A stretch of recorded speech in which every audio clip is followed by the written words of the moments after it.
Vamos a dar inicio. Buenas tardes a todas, todos que están, se conectaron. Estamos por iniciar justamente la última sesión de este ciclo de conferencias. Como saben, el seminario Agua para una ciudad sostenible, antes coloquio, se ha enfocado desde sus inicios en discutir desde distintas disciplinas temáticas que, bueno, tienen que ver justamente con temas de agua, las ciudades, pero también justamente con estas otras áreas que hemos conversado y que de hecho es un poco la intención de este último ciclo, de este ciclo, que es también debatir un poco sobre los territorios extraurbanos que también inciden definitivamente en darnos agua, pero también cuando dejamos el agua que usamos, ¿no? Que es el caso también, por ejemplo, del Valle del Mezquital.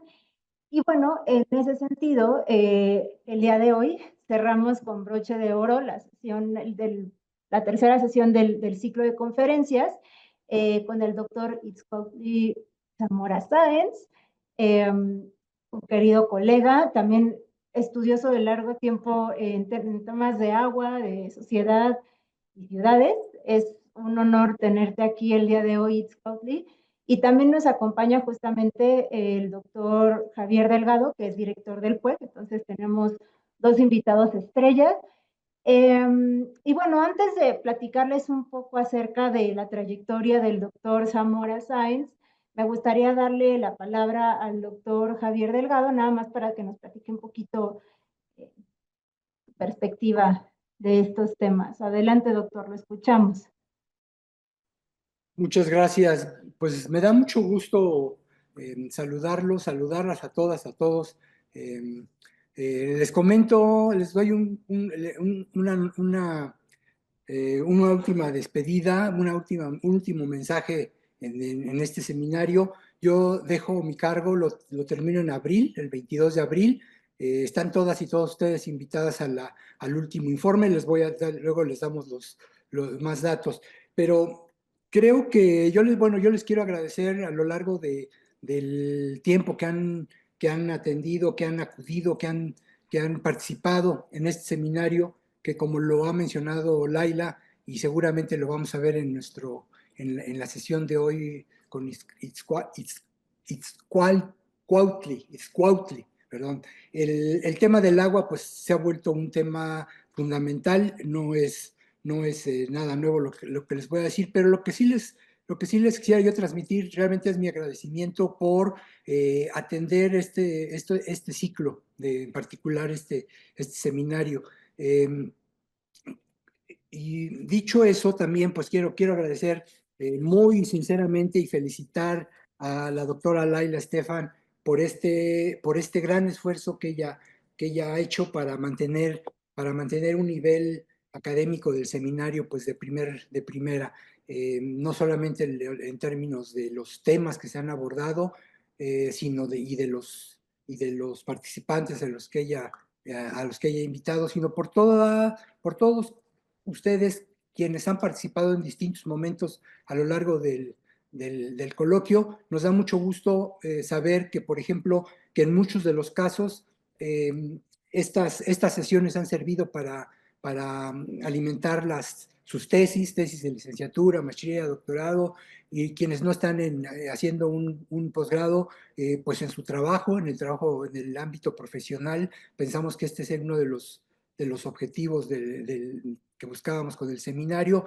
y todavía quienes tampoco estén en el ámbito profesional, pero que estén interesadas en este tema, creo que nuevamente se ve, nos vemos, sentimos más bien cubiertos nuestros objetivos. También quiero felicitar muy ampliamente y con todo el merecimiento que merece, claro, ¿verdad? Si no, sería merecimiento, que merece la maestra Mariana Sánchez Vieira, y también a Angélica, que debe estar por aquí, ¿no? Sí, Ángela Leiva Salgado, quien Mariana ha sido la responsable de la conducción de la organización de todos los seminarios del PUEC, el de agua, el de cambio climático, el de movilidad, en donde nos hemos preocupado por darle por darle coherencia a todos estos seminarios.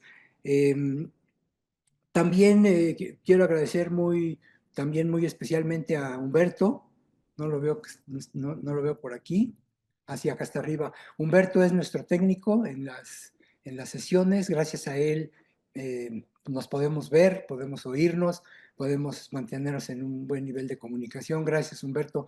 Y pues también a Einar, como decía Estelaila, pues ha sido un apoyo también importante. Con esto ya cierro, no quiero abusar de su paciencia porque lo importante es lo que nos va a platicar Scoutly y lo que ustedes tengan a bien participar. Simplemente pues darles de mi parte, darles las gracias por su apoyo a lo largo de estos años y pues ya nos estaremos viendo ahora sí que en las próximas aventuras. Y dicho lo cual, pues ya cierro el micrófono y les deseo una excelente sesión sobre el agua. Lourdes, ¿qué tal? Muchas gracias. También me faltó saludar a Lourdes. Muchas gracias, Lourdes.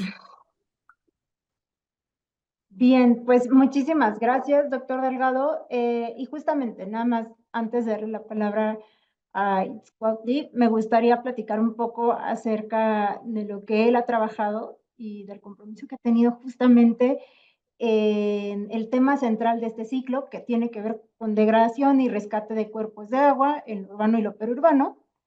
Él, de hecho, nos va a hablar justamente de las acciones y propuestas de rescates de ríos y cuerpos de agua urbanos. Él es doctor en sociología, perdón, es doctor en investigación en ciencias sociales con mención en sociología por la Flaxo México y licenciado en sociología y maestro en antropología social por la UNAM. Y sus principales líneas de investigación son justamente el estudio de conflictos socioambientales desde una perspectiva relacional, la participación ciudadana en la reconstrucción del espacio público y la gestión integral de recursos hídricos. Eh, Déjenme platicarles también que Itzcuautli, de hecho, participó en bastantes proyectos aquí en el PUEC hace algunos años que tenían que ver con el rescate de ríos, especialmente la propuesta del río Magdalena, que creo que ha sido una de las más conocidas. Desafortunadamente no se ha llevado a cabo, pero siempre estamos deseosos de que se pueda llevar a cabo porque creo que ha sido un gran proyecto, un proyecto que también y continúa siendo un proyecto emblema que todos los que estudiamos el agua, sea desde perspectivas sociales o ambientales, tenemos que voltear a ver, sobre todo en espacios urbanos. Y bueno, en muchos otros trabajos de investigación que tienen que ver con estos temas y con la problemática también del agua, de los conflictos por el agua en Ciudad de México. Entonces, Itzcuautli, sin más, te doy la palabra y de nuevo te agradezco muchísimo por aceptar esta invitación. Al contrario, doctora Laila Estefan, el gusto es todo mío. Quiero reiterar justo este agradecimiento a ti, al doctor Javier Delegado. Tiene que estar sucediendo algo verdaderamente importante en mi vida para que yo rechace una invitación del PUEC, porque es una institución a la cual le tengo mucho afecto justo por lo que acabas de comentar. Fue muy importante en mi formación académica, pues en dos momentos de mi vida, en el paso de la licenciatura a la maestría y de la maestría al doctorado. Y ahí creo que fue donde muchas de estas ideas, a veces teóricas que tenemos en las aulas, se convirtieron en experiencias prácticas para mí muy valiosas en términos de una investigación aplicada. Y dentro de estos procesos de investigación aplicada, el que acabas de comentar, el Plan Maestro del Río Magdalena, para mí fue sumamente formativo y de ahí surgió mi proyecto de investigación prácticamente para la investigación doctoral. Entonces, siempre que el PUEC me lo demande y me invite, ahí estaré. No quiero dejar de también felicitar al doctor Javier Delegado por su gestión al frente del PUEC. 8 años que se dicen muy fácil, pero implica una cantidad de tiempo, de esfuerzo para mantener activo a un programa universitario que en el diseño siempre es muy relevante porque es un contacto, un vínculo directo entre la universidad y la sociedad o los gobiernos locales, ¿no? Con toda la participación que puede hacer, no solamente desde espacios de reflexión teórico-metodológicos, como puede ser este, sino también con este compromiso de poder ayudar a generar instrumentos de planeación territorial en diferentes escalas.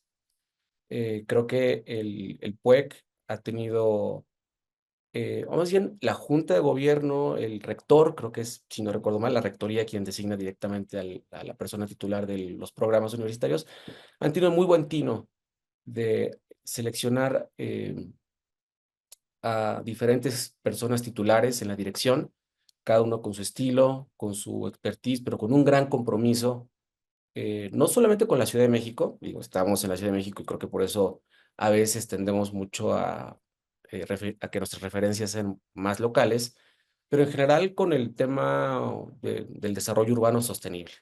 Entonces, cada uno, insisto, desde su expertise, desde su estilo personal, creo que ha hecho un gran trabajo y sin duda el doctor Javier Delgado no ha sido la excepción, al contrario, ha sido creo que una muy buena gestión y confío en que la próxima persona que llegue hará un trabajo igual o, por qué no, incluso mucho mejor de lo que se ha venido haciendo para seguir posicionando al PUEC como esta instancia intermediaria entre gobiernos locales y universidad. Dicho esto, vamos a comenzar con la presentación a la que tuviste la amabilidad de invitarme, Laila. Y quiero comenzar comentando que esto que voy a compartirles en la tarde de hoy, a la cual, por cierto, agradezco a todas las personas presentes en el seminario, dado que seguramente hoy hay como 25,000 seminarios o conferencias sobre aranceles. Qué bueno que eh, están aquí conmigo y ya después podemos ver cuál es la respuesta que mandará el gobierno mexicano ante este tema tan de coyuntura.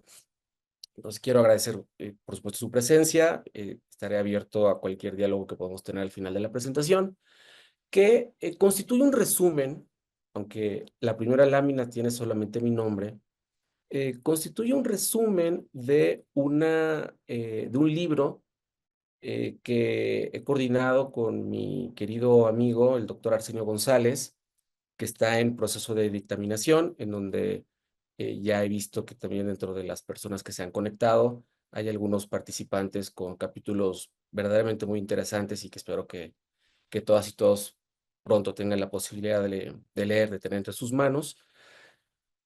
Y lo que compartiré será una síntesis del estudio introductorio que tenemos en ese libro. Entonces, eh, cualquier error que surja como parte de la presentación será responsabilidad toda mía, pero esta es una síntesis resultado de un diálogo que hemos mantenido durante muchos años, que ha sido también muy enriquecedor para mí, con el doctor Arsenio González, al cual le comenté que iba a hacer esta presentación y está totalmente enterado de que la parte sustantiva es este estudio introductorio del libro, en donde voy a organizarla, la charla, en 3 momentos. Una parte de los antecedentes, de dónde surge todo esto, y después tratar de sintetizar en algunas líneas básicas qué es lo que hemos aprendido, por eso la idea de balance, en términos de recuperación de cuerpos de agua en entornos urbanos, y ahí estoy pensando en lagos, en lagunas, en ríos, en manantiales, y qué propuestas se desprenden de este diagnóstico o de este balance que podemos también intentar sintetizar en algunos puntos centrales. Entonces, como antecedentes, eh, quiero comenzar con mencionar que en ese estudio introductorio hacemos una revisión muy sucinta sobre diferentes abordajes teóricos y metodológicos que se han propuesto en torno a la recuperación de cuerpos de agua. Para nosotros era muy importante poder mencionar estos antecedentes, aunque sea un poco a vuelo de pájaro, eh, porque es un campo de investigación que se ha venido formando desde hace unos 30 años, donde los estudios del arquitecto y sociólogo Jorge Legorreta, las propuestas urbano-paisajísticas y arquitectónicas de Alberto Calach y Teodoro González de León, las propuestas sociales, también desde la ingeniería, de Elena Burns, Pedro Moctezuma y Oscar Monroy, y las propuestas desde la economía y el urbanismo del doctor Manuel Perlo Cohen. Cada uno de ellos ha tenido no solamente este abordaje teórico y metodológico de qué podemos hacer en la recuperación de cuerpos de agua, y creo que es muy importante mencionar que estos antecedentes están pensados mucho más en términos de la cuenca de México, de la cuenca del Valle de México. Entonces, no pretende ser una vista panorámica de todo el país, son propuestas principalmente para esta región, y que han tenido no solamente esta reflexión teórica, sino también han tenido una preocupación porque estos proyectos sean prácticos, porque se implementen, por darles un monitoreo, un seguimiento e incluso, en muchos casos, un liderazgo para poder promover que estos proyectos se lleven a cabo. Entonces, es una muy buena relación de investigación-acción, eh, de investigación aplicada. Entonces, en ese estudio introductorio vemos cuáles son, como desde nuestra perspectiva, algunas de las aportaciones centrales que tienen estos abordajes. Y también mencionamos este punto de partida que Laila ya señaló, que es el libro que publicamos en el 2010 en el PUEC, precisamente el de Rescate de Ríos Urbanos, propuestas conceptuales y metodológicas para la restauración y rehabilitación de ríos, publicado en el año 2010, y que constituía un esfuerzo mucho más desde una perspectiva académica de poder sintetizar y hacer una reflexión de segundo orden sobre las principales lecciones que nosotros consideramos que habíamos aprendido como equipo coordinador del Plan Maestro para el Manejo Integral y el Aprovechamiento Sustentable del Río Magdalena, que se trabajó del 2006 al 2008, justo en el PUEC.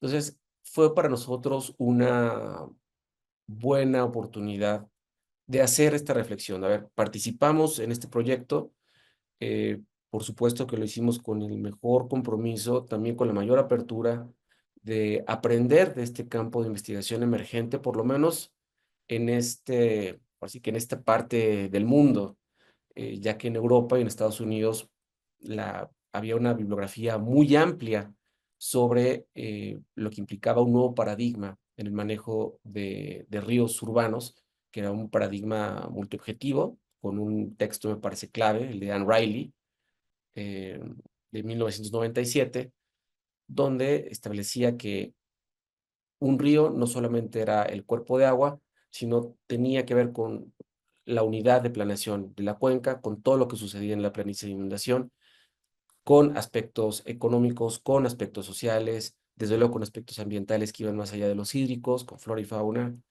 eh, y con toda una concepción distinta de cómo podíamos pensar la relación entre cuerpos de agua y desarrollo urbano.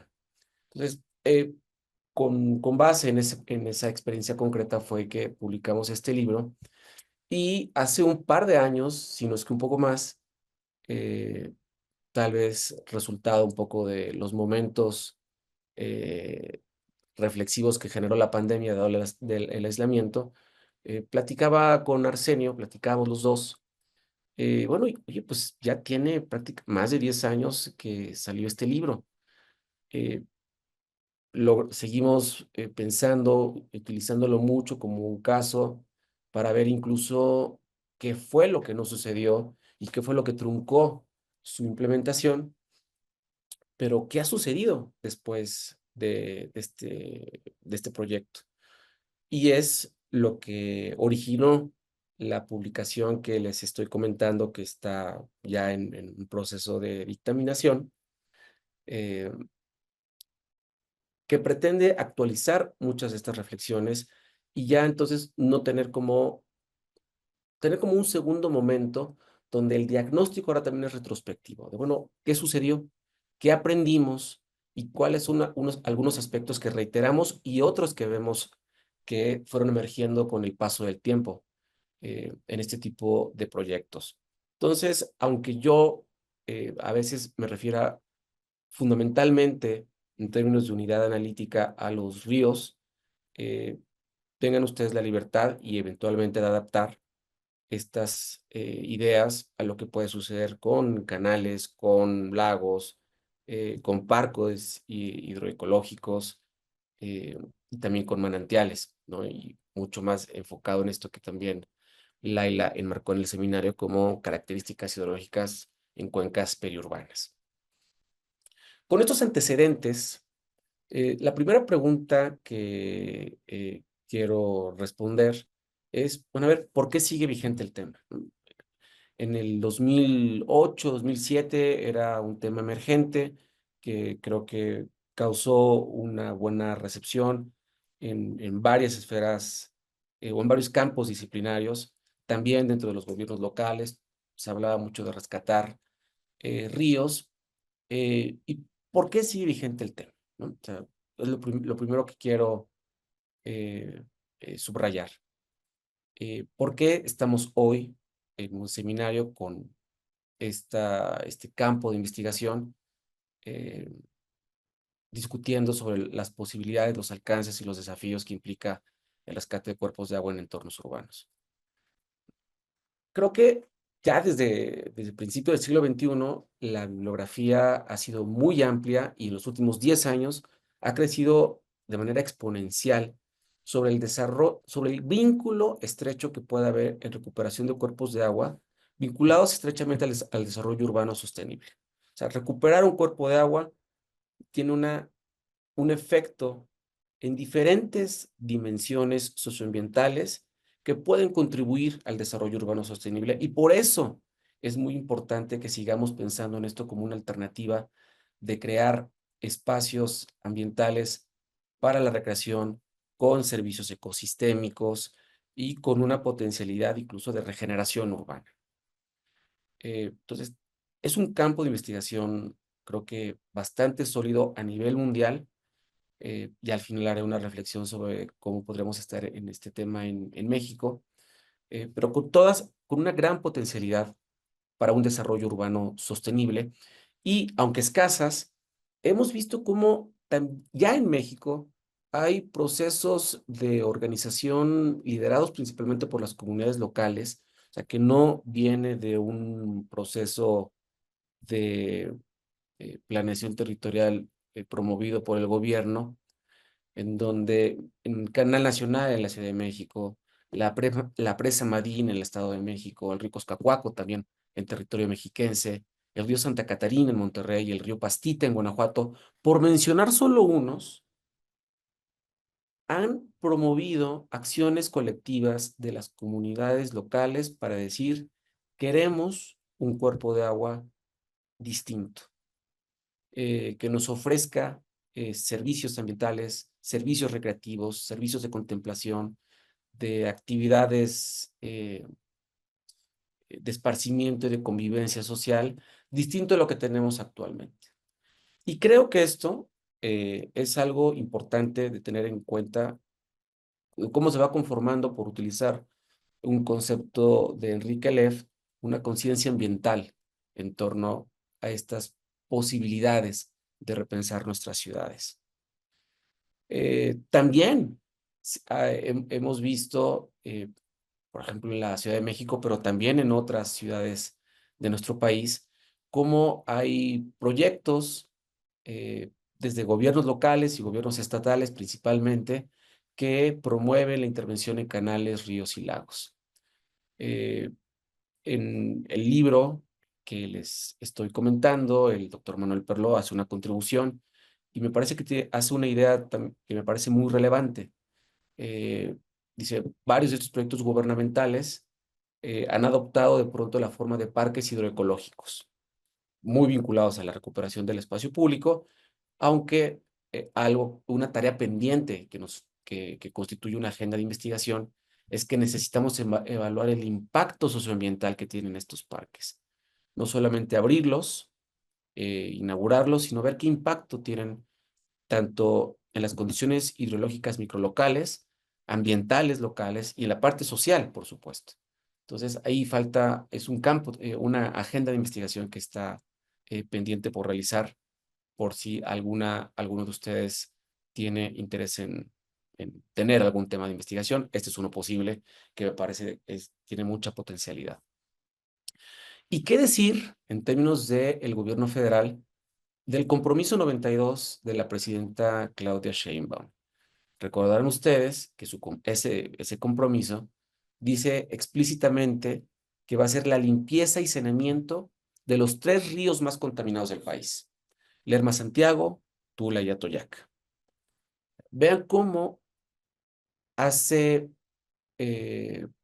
14 años la recuperación de ríos urbanos no estaba en la narrativa de un gobierno federal y ahora constituye un compromiso de un gobierno de esta escala, en estas dimensiones, lo cual habla de cambios, insisto, por lo menos en términos de narrativa o de percibir la importancia que representan estos proyectos.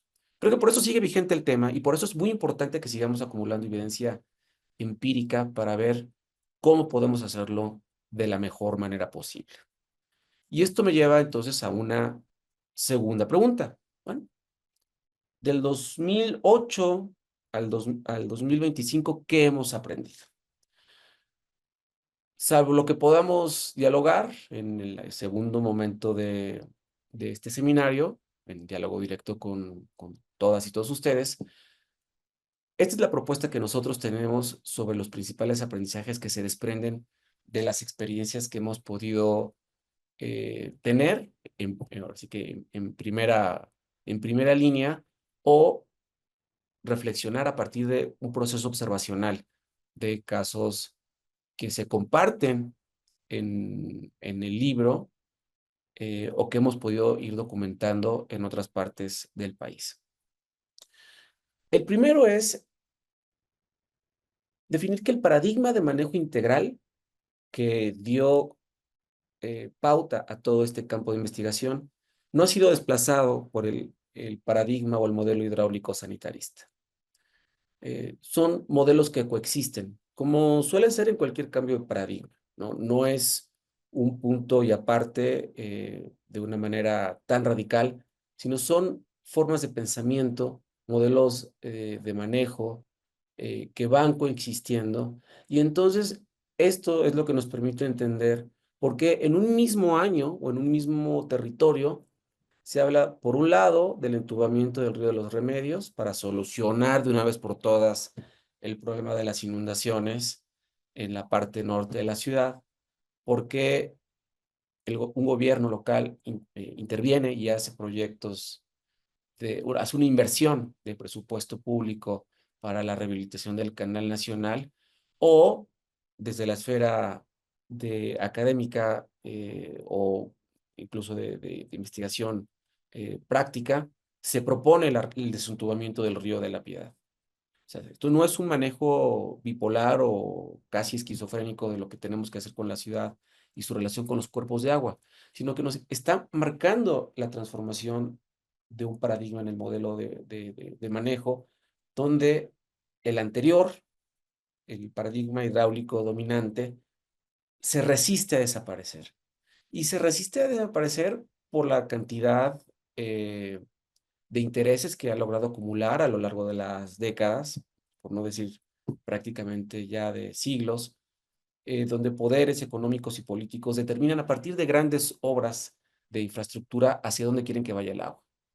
Entonces, hay recursos económicos, humanos y materiales que han transformado el territorio o los paisajes hídricos de las ciudades en nuestro país y que además han logrado consolidar una narrativa que todavía pesa en la manera en que nosotros observamos esta relación y que por lo tanto vemos el agua más como un enemigo o como un riesgo, como una amenaza que eventualmente cuando recuperan los ríos o los lagos sus niveles en las temporadas de lluvia, amenazan con devastar las viviendas que se han establecido en las planicies de inundación o en las riberas o en las márgenes. Entonces, más que transformar o más que repensar qué es lo que hemos venido, en qué hemos venido fallando en términos de planeación y desarrollo urbano, esa narrativa se consolida cada vez más en términos de que lo mejor que podemos hacer es encapsular y expulsar el agua lo más rápido posible de los centros urbanos. Y algo que el doctor Arsenio González y el doctor Manuel Perlo también han trabajado bastante en los últimos años, es ver cómo este modelo hidráulico sanitarista ha tenido una transformación en el territorio que ha constituido sistemas híbridos totalmente imbricados de naturaleza y sociedad, en donde los límites territoriales ya no necesariamente son los parteaguas de las cuencas, sino tampoco son de límites exclusivamente administrativos, sino son otros componentes híbridos que ellos denominaron región hidropolitana, pero que también pueden utilizarse algunos otros conceptos para referirse a ellos, en donde lo hidráulico y lo hídrico constituyen una unidad difícil de separar y que hace que desde hace mucho tiempo necesitemos nosotros de otro tipo de modelos mentales para pensar el ciclo del agua, que era distinto al que aprendíamos en la década de los 80, cuando estábamos en la educación básica, de la nube que llovía, se infiltraba en un cuerpo de agua y subterránea y se evaporaba, porque el ciclo urbano del agua ha transformado todo esto y constituye desafíos totalmente distintos que las ciencias y las ingenierías necesitan abordar bajo este tipo de modelos híbridos que necesitamos desanclar y al mismo tiempo pensar de manera sistémica. Ahora, creo que también podemos estar de acuerdo en que, aunque los últimos 8 años hayamos visto un avance importante en términos de cómo en las narrativas, en un discurso, la idea de recuperar los ríos, las lagunas, los cuerpos de agua, de proteger el suelo de conservación, eh, como parte importante, insisto, de la narrativa hídrico-ambiental de autoridades, las acciones concretas no van a la velocidad de los problemas que estamos enfrentando y aunque pueda ser de pronto muy criticado conceptos como el día cero o algunos otros conceptos que establezcan el riesgo que implica seguir en el mismo modelo de crecimiento económico, en el mismo modelo de hidráulico sanitarista, no se ve reflejado en, tal vez en el diseño sí, pero en la implementación no. Volvemos a llegar a esta ruptura y a soluciones de ingeniería y de planeación territorial prácticamente tradicionales que responden más todavía a propuestas del modelo hidráulico sanitarista a uno de manejo integral. Y esto creo que está acelerando la problemática y aunque algunas y algunos colegas no estén de acuerdo y podamos tener un diálogo crítico sobre eso, sí llegar a un punto de modelo o una gestión muy crítica o un punto crítico en el manejo del agua en grandes ciudades y en ciudades medias también. ¿Qué más hemos aprendido? Esto principalmente lo observamos en varios de los proyectos de regeneración urbana en Estados Unidos y también en Europa. Y creo que un ejemplo mexicano muy bueno es en la ciudad de Monterrey, que a veces estos proyectos de restauración de paisajes de agua, ríos, en lagos, lagunas, canales, han sido absorbidos por una racionalidad instrumental que responde más a los intereses del capitalismo y que en términos del urbanismo del planteamiento del pensar las ciudades, se ha denominado como procesos de gentrificación.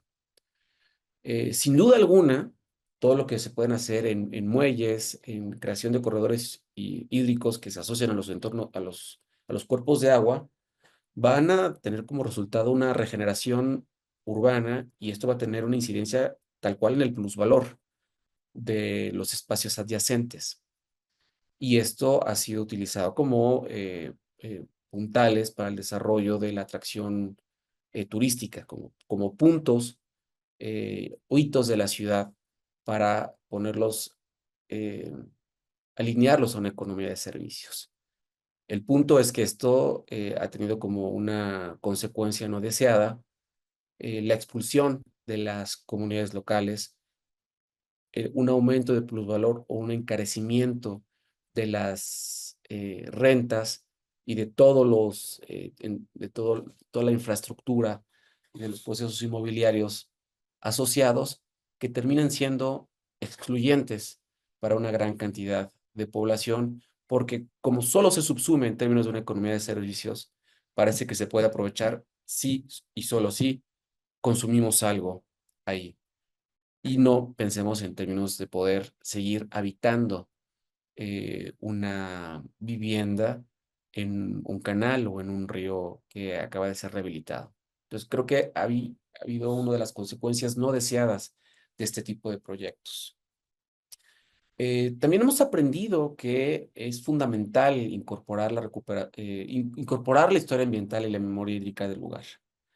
Esto desde aspectos de la dimensión ambiental, siempre estar pensando en términos de flora y fauna, de especies nativas, en su mayoría, si se puede, endémicas, en recuperar el lecho fluvial lacustre, la propia sinuosidad del cauce, porque esto es lo que, en términos de la memoria hídrica del lugar, es lo que nos permite poder también gestionar los riesgos en términos de inundaciones en caso de lluvias torrenciales o extraordinarias. Entre estos proyectos sean mucho más sensibles a la naturaleza y a los procesos más cercanos a su origen, ya con intervención a lo mejor humana, pero no tan alterados por el propio desarrollo urbano, es que estos proyectos de restauración pueden incluso constituirse en zonas buffer y tener ante todo la garantía de que no van a constituir un riesgo en términos de inundación, que es uno de los elementos que siguen estando y me parece siguen estando presentes en cualquier modelo de recuperación de cuerpos de agua, pero en este caso específicamente del hidráulico sanitarista. Esto no podemos perderlo de vista, pero lo que logramos entender es que entre más sea cercano o más sensible al agua sean estos proyectos, y que tiene que ver con su historia ambiental y con una memoria hídrica del lugar, más podemos llegar a tener resultados positivos. Ahora, en términos de participación ciudadana, lo que hemos podido documentar es que en todos estos proyectos promovidos principalmente por las comunidades locales, uno de los principales retos es su mantenimiento a lo largo del tiempo. Es cómo nos organizamos, cómo logramos detonar acciones, pero que éstas se sostengan a lo largo del tiempo. En gran medida, todavía estos proyectos o estas iniciativas ciudadanas se logran sostener en la medida en que haya liderazgos comprometidos y que puedan tener el tiempo y asumir los costos de transacción que implican estas organizaciones. Pero a veces, cuando estos liderazgos, por el paso del tiempo, por hastío, por ver que no están teniendo los resultados obtenidos, y entonces devienen un proceso de frustración y se van, esta acción colectiva en muchas ocasiones no se sostiene, no logra generar un capital social con suficientes nodos a lo largo del territorio para que puedan seguirse articulando esfuerzos sostenidos. Entonces creo que este es uno de los principales retos que vemos en estas acciones colectivas de carácter emergente. Como también, y ahí el capítulo que ustedes podrán leer eventualmente de Erika Aguilar es un muy buen ejemplo. Y de Luis Hernández sobre el manantial de San Bartolo, Ameyalco, cómo cuando surgen estos grupos ciudadanos o de ciudadanía que se organizan para la recuperación de cuerpos de agua, eventualmente viene el desafío de poder resistir la cooptación política por parte de partidos, de grupos que aspiran a un poder en el sistema representativo y que puede tener, desde luego, un interés muy concreto, no solamente en el espacio, sino incluso en el recurso agua. Seguramente ustedes han estado enterándose cómo desde hace 2 años, incluso el crimen organizado también ha estado presente con la distribución de agua en pipas, muchas de ellas que se pueden abastecer de manantiales en cuencas periurbanas. Y esto crea toda una dinámica socioterritorial muy distinta en donde si a esta amenaza de la cooptación clientelar por parte de grupos políticos le sumamos la dinámica del crimen organizado, se hace mucho más compleja y desde luego que desincentiva mucho más la voluntad y el compromiso de las comunidades locales de incorporarse a este tipo de proyectos. Ahora, cuando se empiezan a abrir espacios de planeación territorial promovidos por la autoridad para poder generar instrumentos de gobernanza vinculados a la recuperación de estos espacios hídricos, también hemos logrado identificar que más allá de procesos de participación simulados o efímeros donde las autoridades van con un proyecto ya básicamente realizado y que solo pretenden legitimar mediante 2 o 3 reuniones vecinales, digamos, quitando todo eso que ha constituido de pronto también parte del discurso y de la práctica gubernamental cuando habla de participación ciudadana, incluso las iniciativas más, vamos a decirle así, honestas en términos de sus objetivos, de querer realmente vincular las propuestas ciudadanas, fallan en abrirse en 2 sentidos. Uno, en que debe ser un espacio de retroalimentación a escuchar todas las iniciativas ciudadanas. Y no todas las iniciativas ciudadanas van a estar bien planteadas o van a ser factibles ambiental o económicamente. Pueden ser ideas que vieron en un documental, en un viaje que tuvieron, pero que no representan oportunidades viables en el entorno local en donde ellos viven. Y esto implica que hay una respuesta muy detallada para que la autoridad las evalúe, dictamine y dé una respuesta fundamentada de cada una de estas iniciativas, por qué no pueden ser tomadas en cuenta. Y les digo, con eso, y estamos quitando el 80% de los espacios que solamente casi abren lugares de catarsis para enseñarles lo que ya quieren hacer. Incluso los mejor intencionados fallan en tener una claridad de cómo van a funcionar, cuáles son los objetivos de integración y cuáles van a ser las metas de estos espacios de retroalimentación con las comunidades locales. Y viene otro aspecto que ha sido, me parece, muy complicado de poder romper dentro de la lógica de la acción pública, es que abrirse a esta posibilidad va a llevar un tiempo de planeación mucho más extenso de lo que implicaría no hacerlo. Un proyecto implementado de manera jerárquica puede ser en términos de tiempo mucho más breve que uno que implica una apertura de diálogo y de escucha con las diferentes comunidades locales.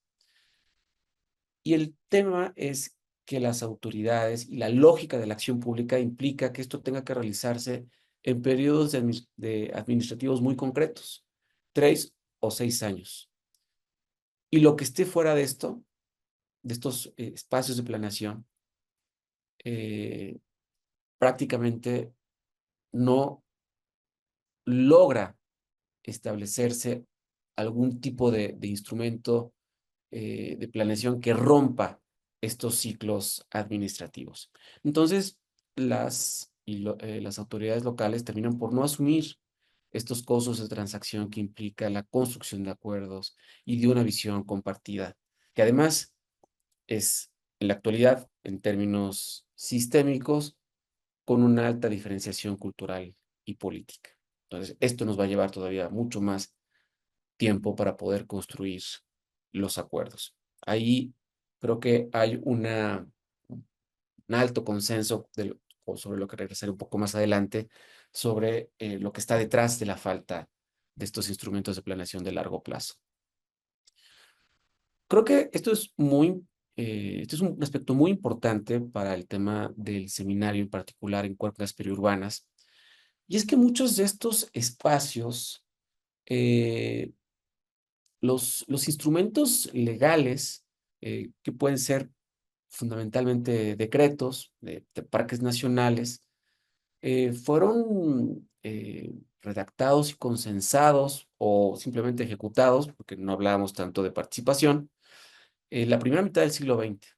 Entonces obedecían a toda una lógica preservacionista, eh, con normatividades y reglas que no tomaron en cuenta a las poblaciones indígenas y a los grupos agrarios que habitaban y trabajaban en esos territorios. Conforme las ciudades van creciendo y estos espacios se van haciendo periurbanos, muchos de estos acuerdos quedan totalmente rebasados por una dinámica territorial contemporánea. Y esto me parece que queda eh, muy patente cuando intenta hacerse una intervención territorial sin tocar estos instrumentos o esta normatividad vigente, porque empieza a haber una gran oposición por parte de comunidades, de comunidades, de núcleos agrarios, y a veces se convierte incluso en uno de los principales obstáculos para poder construir acuerdos de qué podemos hacer con estos cuerpos de agua en una relación que los habitantes del suelo de conservación normalmente consideran que ha sido históricamente asimétrica, ¿no? A ellos se les pide preservar con muy pocos beneficios en términos colectivos e individuales, y los beneficios normalmente terminan siendo aprovechados por la ciudad, empezando por el agua potable.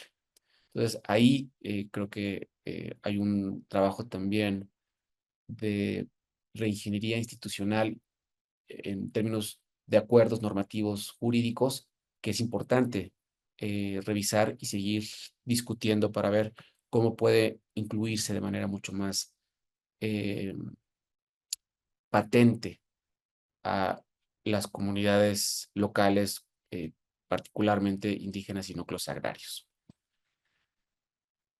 Aquí algo que seguramente puede también generar una polémica en el seminario, y espero que así lo sea, pero creo que yo estoy convencido y asumo mucho del riesgo de esta línea, que es afirmar que cualquier proyecto encaminado a la recuperación socioambiental de un cuerpo de agua requiere inevitablemente de la intervención estatal.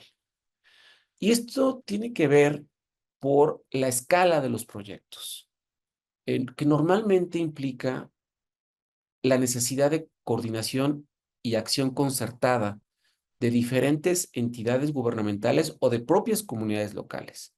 Y quien tiene esa posibilidad de hacer la acción concertada, porque incluso forma parte del poder delegado a partir de un sistema político representativo, es el gobierno, quien tendría esa posibilidad de articular las acciones intersectoriales, donde participen diferentes entidades gubernamentales, comunidades locales, e incorporar a la propia institución, a las propias instituciones académicas, y porque estos proyectos, además, suelen requerir de presupuesto público importante para poder tener resultados en el corto, mediano y en el largo plazo. Ya había adelantado cómo justo uno de los desafíos consiste en que, dada el predominio de una lógica de la acción pública cortoplacista, la intervención estatal que eventualmente se tiene, generalmente está pensada en un corto plazo que no logra responder a las necesidades y a los desafíos de transformación de los paisajes hídricos que se quieren intervenir. Y esto creo que hay un gran consenso en el sector académico por remarcarlo. Los temas hídricos y ambientales solo se pueden resolver favorablemente en el mediano y largo plazo. Y ahora pasemos a las propuestas, ¿no? Este es un poco el balance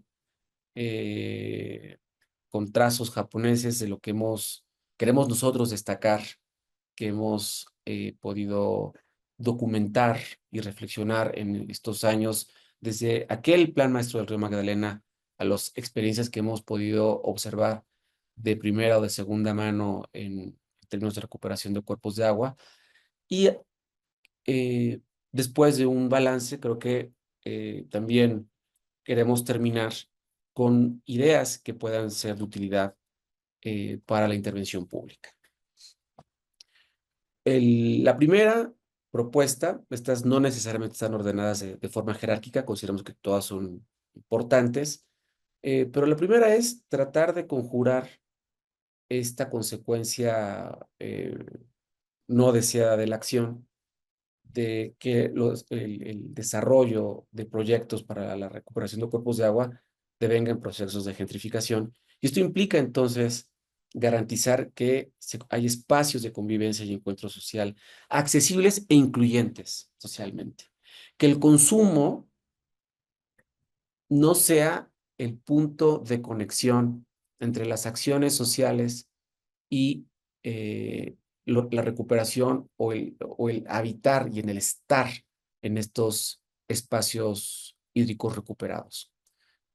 Tienen que dar la posibilidad de la contemplación, de convivencia social y de una accesibilidad universal. Por supuesto, podemos caer tampoco en una concepción ingenua de que no haya espacios de consumo, pero no puede ser la única lógica que vaya imperando y que termine por capturar la dimensión socioeconómica de este tipo de proyectos. Otro aspecto muy inspirado en lo que lograron hacer los Países Bajos en su política de largo plazo, denominada Room for the Rivers, ellos fueron más agresivos en términos de, a ver, no solamente necesitamos proteger las planicies de inundación que están alrededor de los cuerpos de agua, vamos a ampliarlas, vamos a aumentarla, porque eso es lo que nos va a crear espacios socioambientales y va a disminuir los riesgos de inundación por crecidas extraordinarias que pueden ser mucho más patentes por los efectos del cambio climático. Okay. Tal vez nosotros todavía no estemos en ese momento de implementación de política, pero necesitamos comenzar porque todos los instrumentos de planeación territorial garanticen que no se ocupen las planicies de inundación que todavía existen. Esto implica un acto de autoridad, de inspección y de vigilancia para que esas planicies de inundación puedan convertirse en puntales y en elementos centrales del desarrollo urbano sostenible. Una tercera idea, que es la que conectaba con la última de los hallazgos que hemos tenido, y es la importancia de revisar y proponer un nuevo pacto con grupos indígenas y núcleos agrarios.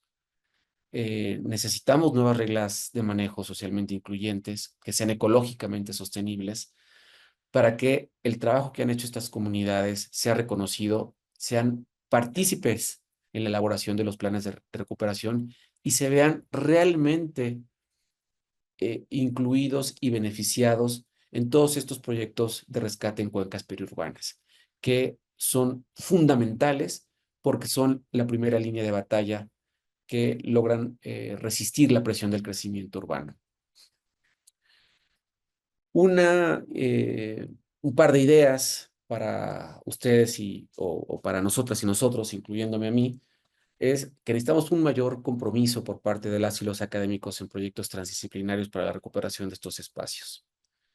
En el libro participa Luis Zambrano con el caso del modelo transdisciplinario Chinampa Refugio en Xochimilco, y creo que uno de los elementos centrales que nos comparte es que la participación del sector científico es indispensable para difundir las ventajas de un cuerpo de agua recuperado, en dar en recolectar estas evidencias, pero también en difundirlas y en darle espacio y juego a las organizaciones civiles, ser un apoyo de sus propias demandas, y esto es lo que puede también crear espacios o vórtices de transformación urbana. Entonces, ahí creo que necesitamos asumir un compromiso o redoblar un compromiso en términos de la investigación-acción.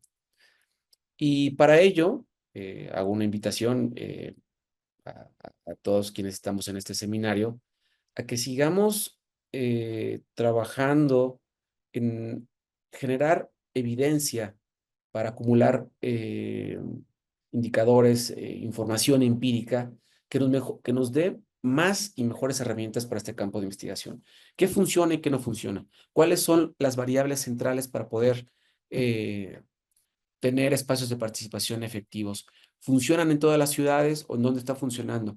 ¿Cuáles son estas variables que pueden ser centrales y que desde la academia, desde los propios gobiernos y dentro de la propia sociedad civil hay que tomar en cuenta para poder generar capital social que promueva una transformación del paradigma hacia donde podamos aprovechar de manera integral y rescatar de manera integral estos cuerpos de agua?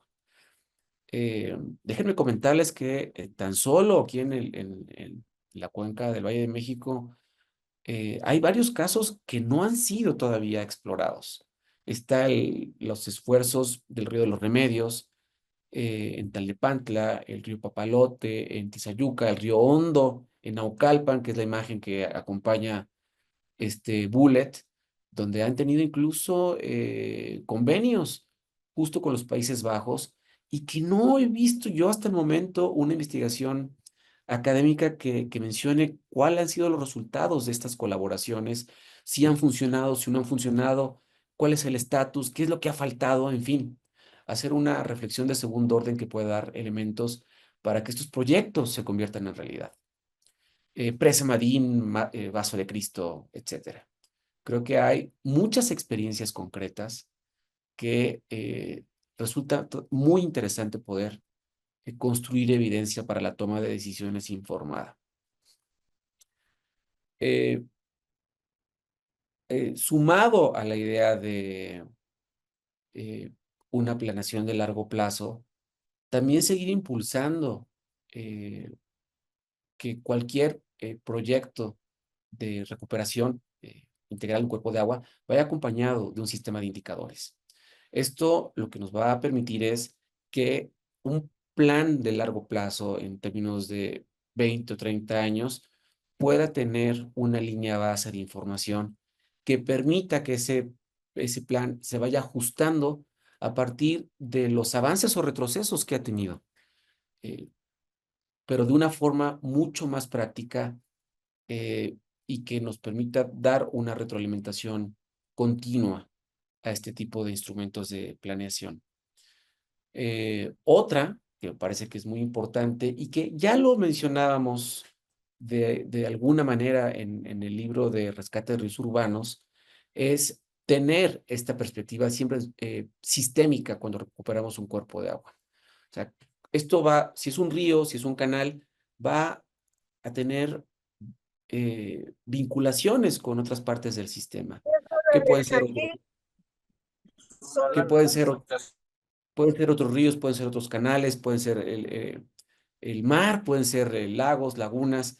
Necesitamos pensar en términos sistémicos porque esta es la única conexión que nos permite eventualmente responder qué sigue después de recuperar un brazo, un tributario, o qué es lo que nos está fallando en un estero o en una zona de descarga. Y por último, y no menos importante, que es la muletilla que corresponde a finalizar esta serie de propuestas, creo que es muy importante que promovamos observatorios de rescate de cuerpos de agua. En el libro nos centramos en uno para el Valle de México, pero creo que este tipo de observatorio podría replicarse en varias regiones del país.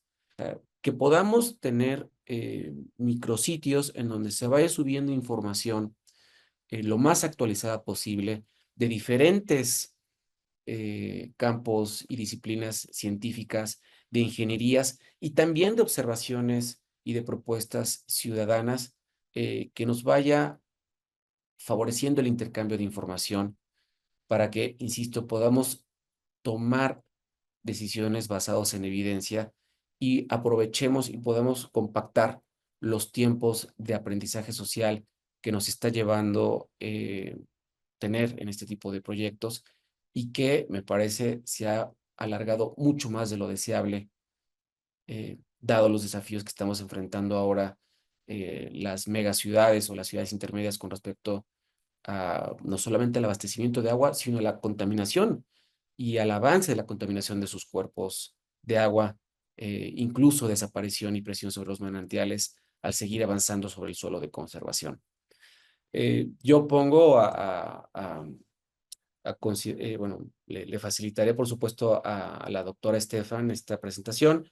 Aquí vienen las fuentes que están mencionadas, son algunas de las que también mencionamos en el estudio introductorio, no son todas, pero son las que están mencionadas en esta presentación. Y bueno, me extendí un poquito más de lo que hubiera pensado, pero creo que todavía da algún tiempo, ¿cierto, Laila? Para que podamos hacer algún diálogo para terminar la sesión del día de hoy. Sí, claro que sí, sobre todo muy interesante. Me parece también que justo lo que también promueve esta presentación es que hablemos del caso de Ciudad de México, pero de repente también otros casos, o del Valle de México, más bien la cuenca del Valle de México, pero también mencionas otros casos interesantes, como es el caso del río Santa Catarina en Monterrey. Creo que Monterrey también es una ciudad que ha estado en el imaginario colectivo en términos de crisis hídrica.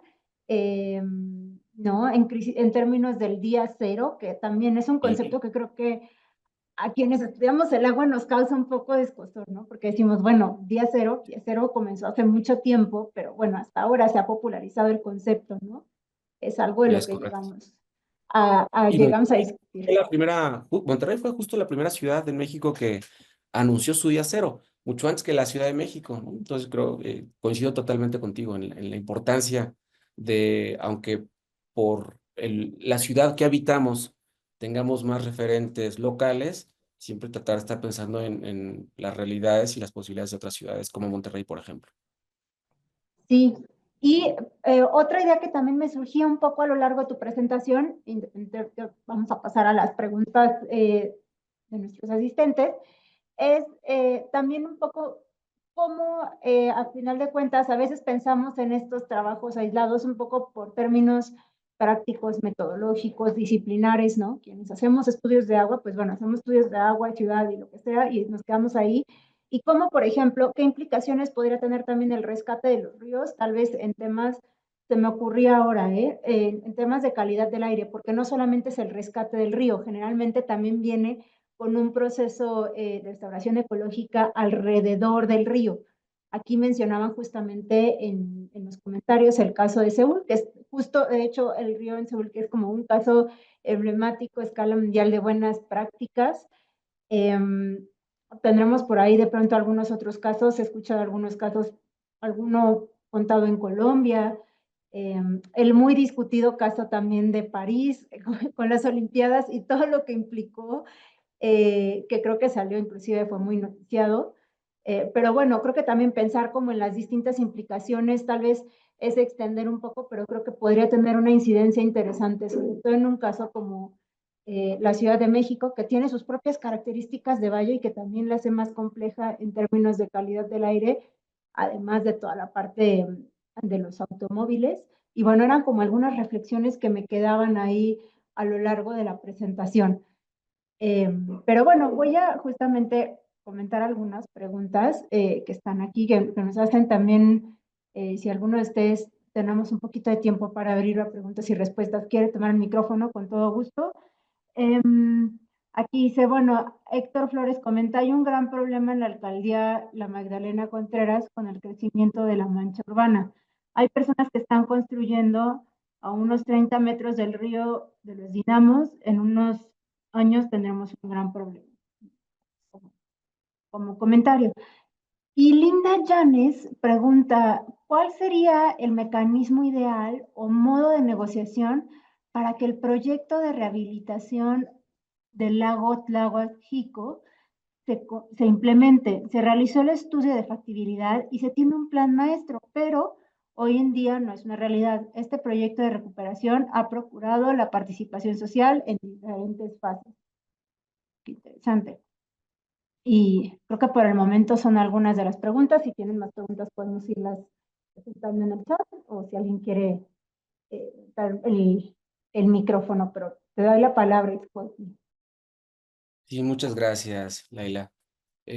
Una primera reacción a lo que compartías cuando tomaste el uso de la palabra. Sí, ahí quiero destacar como dos aspectos en los cuales coincido plenamente. O sea, creo que uno de las riquezas teóricas que tienen este tipo de proyectos es, por utilizar un término a veces muy sobado, la complejidad que implica. Y por complejidad es la interrelación con diferentes subsistemas del sistema urbano ambiental. Entonces, hay muchos de estos vínculos que de pronto no han sido investigados totalmente, con mucha precisión o con mucha evidencia acumulada como el que mencionas. La relación que puede haber entre calidad de aire y estos proyectos. Eh, el río Cheonggyecheon que mencionas, el de Seúl, Corea, tal vez pueda ser uno de los casos internacionales que pueda dar elementos. No he revisado un artículo sobre ese vínculo específico. eh, digamos, podríamos tener conjeturas bien armadas a partir de que parte de los estudios que implicó la realización de ese proyecto fueron estudios de movilidad, porque ese era prácticamente un segundo piso del periférico, ¿eh? Hagan de cuenta que era un segundo piso del periférico. Entonces, la principal oposición vecinal es: esto va a ser un desgarriete, va a colapsar la movilidad de la ciudad. Entonces, los estudios que vinieron a realizarse para prever ese riesgo tienen que ver con movilidad urbana. A ver, si abrimos esto, ¿por dónde van a circular los autos, el transporte público? ¿Realmente se va a colapsar la ciudad? Y creo que fueron muy buenos porque justo no se colapsó la ciudad. En términos de la movilidad de la zona, también hubo una disminución en los tiempos de traslado y eso seguramente tiene que ver con efectos en la calidad del aire, ¿no? Digamos, como una conjetura razonable. Como muchas otras que me parece de pronto necesitan de mayor información. O sea, ¿qué pasa? A veces pensamos en términos más longitudinales de un río urbano, o sea, lo que pasa en aguas arriba y aguas abajo, pero no necesariamente lo que está pasando en las zonas riparias en la parte como longitudinal. O sea, ¿qué pasa en cada uno de los tramos? ¿Cómo se va transformando las márgenes en términos de flora, fauna nativa? En fin, es un campo que puede dar para muchas disciplinas y para pensar en términos interrelacionales sistémicos de diferentes campos o dimensiones analíticas, sin dejar de pensar, y este es el segundo punto que quería compartir contigo, las características que implica cada uno de los cuerpos de agua. Porque, digamos, lo que yo compartí con ustedes el día de hoy es una abstracción de muchos proyectos, pero cada uno va a responder a sus particularidades locales. O sea, no podemos comparar, aunque suene muy evidente, ¿no? Yo sé que suena muy evidente, pero no podemos comparar el Sena con el río Magdalena en términos del caudal, de la implicación que implica su recuperación e incluso como hito de la ciudad, pero sí podemos comparar a lo mejor el río Magdalena con muchas de las quebradas en Colombia, que es como el término que ellos utilizan para los riachuelos, y que me parece que es uno de los países de América Latina en donde teórica y metodológicamente hay muchos proyectos que vale también la pena revisar, principalmente en Bogotá y en Medellín. Y eso no quita que en la Ciudad de México, en Monterrey mismo, por utilizar el caso que sacaste a colación, estos cuerpos de agua tengan una particularidad y es su respuesta rápida. O sea, en estiaje prácticamente el caudal es bajo o cero, pero en época de lluvias es una respuesta muy rápida. Y eso implica para las áreas ingenieriles y de desarrollo urbano tener en cuenta eso, porque no es que los ríos urbanos que estemos pensando en las ciudades de la Ciudad de México hacia el norte vayan a ser estos ríos de agua permanente, cristalina y todos verdes todo el año, como es la alberca del Canal de Santa Lucía. Pero entonces eso tiene otras implicaciones ambientales que tampoco necesariamente resultan sostenibles. Eh, y es ahí donde tal vez el río Santa Catarina puede constituir un modelo alternativo y distinto de qué es lo que puede hacer esa ciudad en términos de una recuperación de un cuerpo de agua, con las características que tiene el río Santa Catarina, y es que tal vez 11 meses lleva casi nada de agua, pero no por eso tiene que entubarse, y no por eso, por responder la pregunta de nuestro colega, bueno, no pregunta, el comentario del colega, no por eso bajar las manos y decir, bueno, que sigan construyendo la planicie de inundación, ¿no? Como, pues a final de cuentas no se desborda, a veces es un problema que podemos resolver, otra vez en esta idea de poder entubar, convertir en una vialidad y otra vez solucionar los problemas de movilidad con todo lecho de agua que prácticamente en estiaje es únicamente un tiradero. Pues no por eso vamos a dar otra vez esa respuesta y ese favor al modelo sanitarista. Creo que las autoridades locales tienen una gran responsabilidad en proteger la integridad de las personas que viven en sus territorios, y eso atraviesa por proteger las planicies de inundación, porque cualquier inundación o desastre por inundación generalmente son desastres que pudieron haberse evitado o que pudieron haberse mitigado con una correcta planeación territorial. Y lo que vemos es todavía la falta de inspección y vigilancia, por no mencionar también aspectos de corrupción que permiten este tipo de crecimiento urbano. Y me da mucho gusto saludar a Linda. No le voy a responder su pregunta y no por otra cosa, porque esa es su investigación doctoral. Entonces, más bien tú me vas a dar esa respuesta en su momento, Linda. Solamente a lo mejor te puedo dar como un primer disparo en términos de idea, eh, que hay muchos tipos de acuerdos. A ver, la intervención que hacen las autoridades en el territorio es una intervención siempre mediada normativamente. Y lo que podemos ver es que hay muchas posibilidades con las cuales en México se ha utilizado esa intermediación, que pueden ser planes, pueden ser proyectos ejecutivos, pueden ser polígonos de actuación, eh, pero más allá de eso, lo que termina siendo fundamental para su continuidad es que sí se genere capital social que logre presionar a las autoridades con el cambio de administración.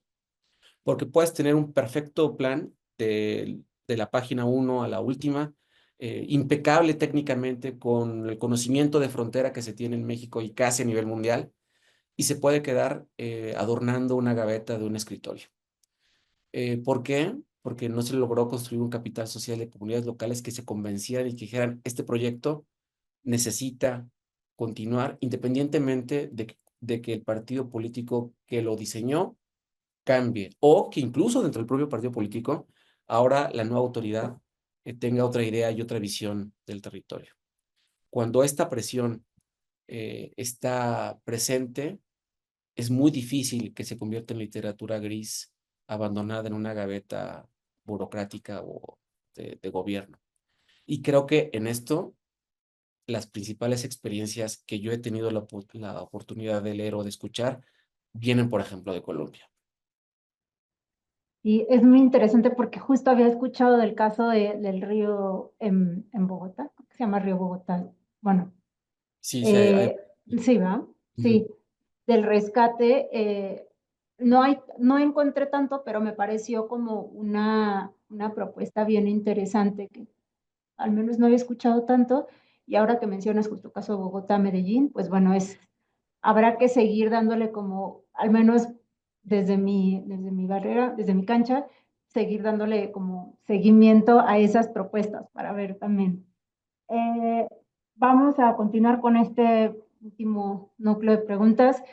Desafortunada y afortunadamente siempre al final de las sesiones nos emocionamos más y empezamos a preguntar, pero bueno, con todo gusto aquí las menciono. Cristel Velasco comenta y pregunta, el caso del manantial La Mintita en Morelia es muy interesante, pues apuesta justo a ese trabajo interdisciplinario. Junto con esto me surge la duda, ujú, ¿cómo incentivamos discursos colectivos para generar responsabilidad compartida respecto al uso de agua? Creo que esto me parece como vital, ¿no? Supongo que ujú. también mencionas, Cristel, con responsabilidad compartida, por supuesto, el tema de la participación estatal, pero también de entidades privadas y de la propia sociedad civil, ¿no? Que estamos ahí generando. Carla pregunta respecto a la contaminación de los ríos generada por basura y otros agentes, ¿cómo se puede atender? ¿Hay algún proyecto que ya se esté realizando en este sentido? ¿Qué acciones se pueden generar para evitar esta situación? Y finalmente, Jorge Luis Granados Alcaraz pregunta, ¿cómo podría evaluarse desde hoy la contribución ambiental por la recuperación de cuerpos de agua en el área natural protegida del lago de Texcoco, por ejemplo, su impacto sobre la isla de Calor en la zona nororiente de la Ciudad de México? Con esto podríamos cerrar la discusión. Sí, Sé que sigue quedando como espacio, pero desafortunadamente por el tiempo estamos un sí, poco sí, más claro que cortos. sí.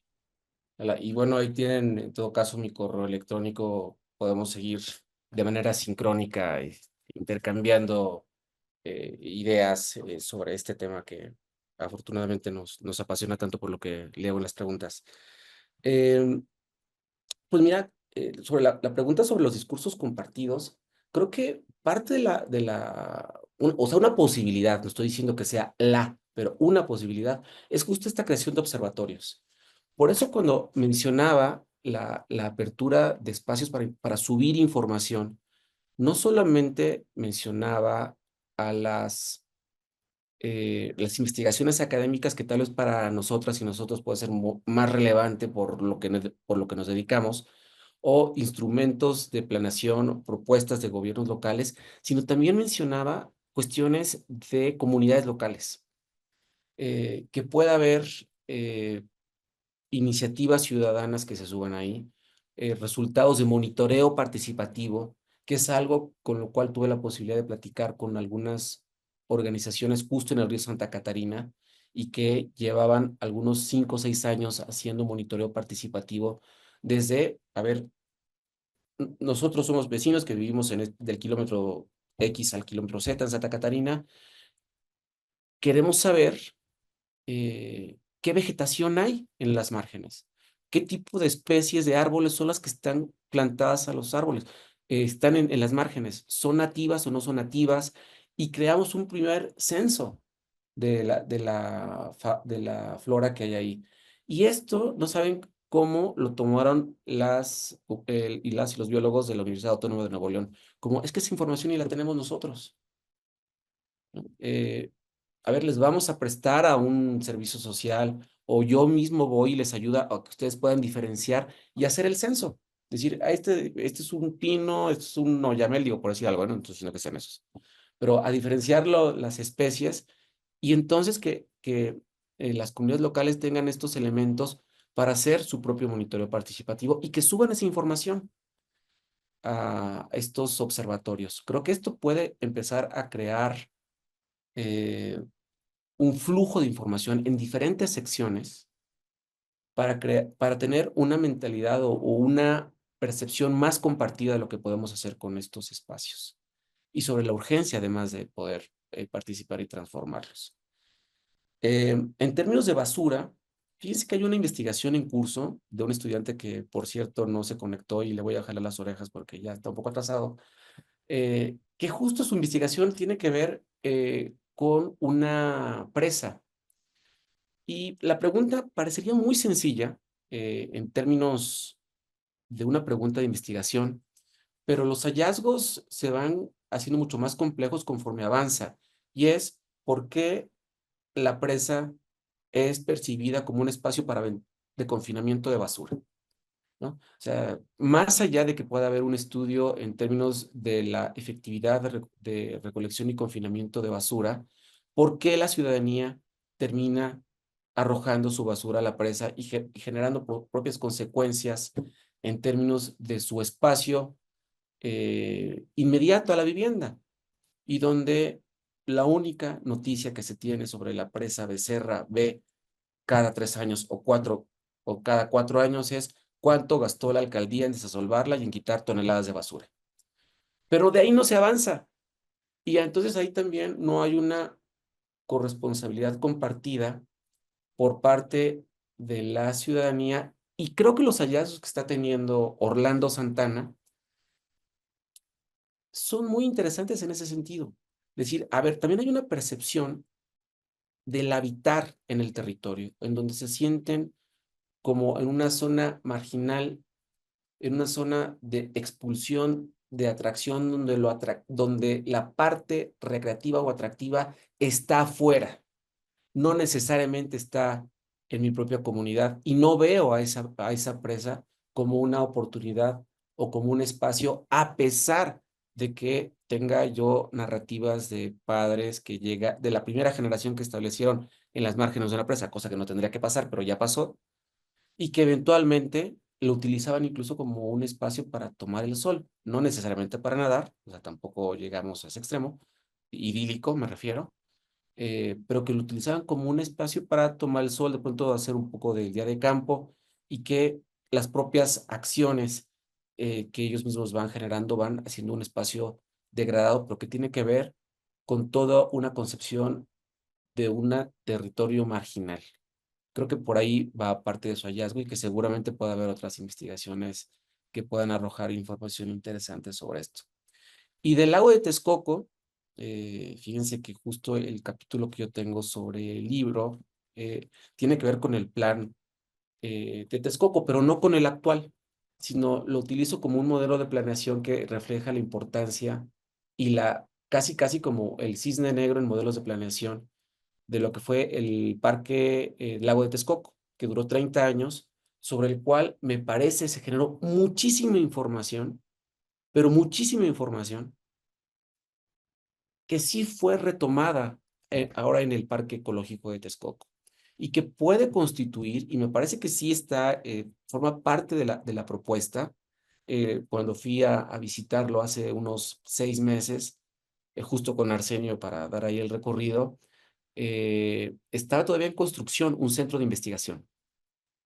Como parte de los espacios que tienen, hay uno de investigación que todavía, insisto, estaba como en obra negra, pero que me parecía muy relevante tenerlo, porque seguramente es ahí donde centros de investigación más cercanos, Universidad de Chapingo, Colpos, tal vez algunos campos de la UNAM que están por ahí, por esa zona, puedan empezar a tener espacios y laboratorios para hacer estudios en diferentes campos y diferentes procesos que pueda tener como principal unidad analítica el Parque Ecológico de Texcoco.